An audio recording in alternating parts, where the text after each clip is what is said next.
I was probably like 4, and my dad was really abusive to my mom. I remember one day, like, my mom came to me and I was sleeping and she woke me up and the bags were packed by the door. We ran away to Michigan, like got on a plane and came to Michigan one day while my dad was at work. We lived in Michigan for, I don't know, maybe a year, and then my dad somehow tracked us down and got me back. And my mom stayed in Michigan and I didn't see her for a while. And so I lived with my dad in Arizona, and he had a girlfriend and they liked to drink and she liked to do cocaine. I'd see a lot of abuse, and then eventually started like abusing me too. I just remember him like holding me against the wall and choking me when I tried to run for help, like to the neighbor's house, and drag me by my hair back. And then eventually I went to school and a teacher saw the bruises around my neck and she called social services. They came to school, but I was too afraid to tell them anything because I knew that if I did, that when I got home, my dad would hurt me for telling someone that, you know? So I didn't tell him anything. My mom came back to Arizona. We started going to church and I got saved. I thought it was like the coolest thing because my Sunday school teachers would tell me about, talk to me about praying, and like one prayer in particular really stood out to me. It was like Psalms 91. It's prayer of protection. I was like, oh, that's like can protect me from my dad. I would go to my dad's house. I'd pray, maybe my dad would get in me doubt, and he would still come in my room and hurt me. One day, I guess I was with my mom as her week for visitation, and I got a call from his girlfriend that he had been taken to jail because domestic violence. So, and after that, I stopped seeing him from prison. And here in Michigan, I still go to church every Sunday. Started going here seventh grade, but I was just never that interested. So I was really angry with God.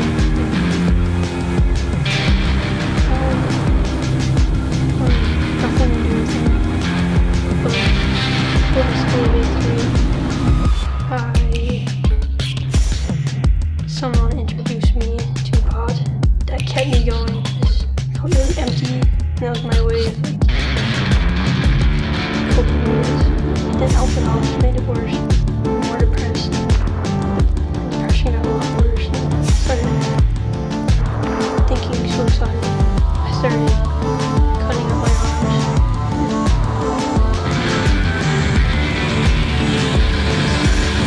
I know I need God to put me he let me down those times.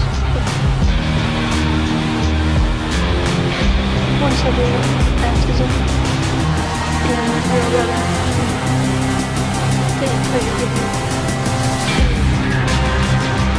Freshman was a slow time. Because I wanted to pick it. I just felt bad because of the God was coming up. I was sitting there and Pastor Doug asked people on the right with God to raise their hand. And I raised my hand.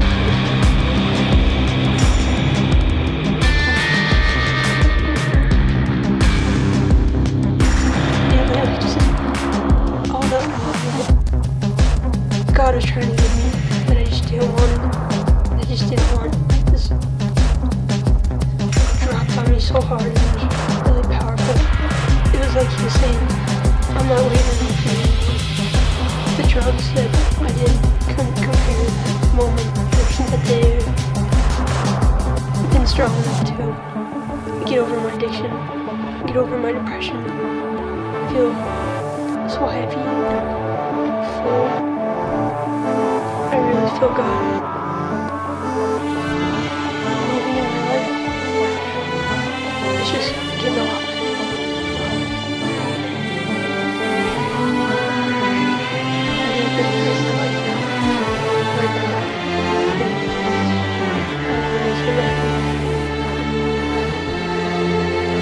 On a show that I love.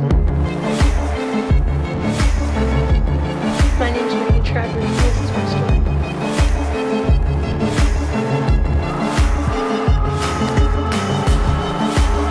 I knew I needed to watch this was private.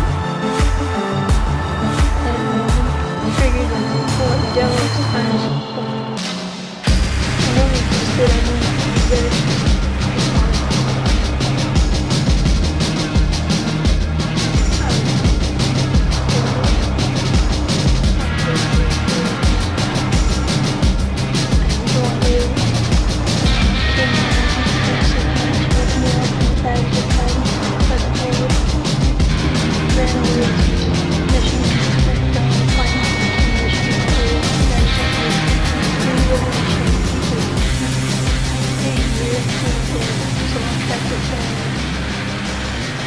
got me back, and my mom stayed with me, and I didn't see her for a while.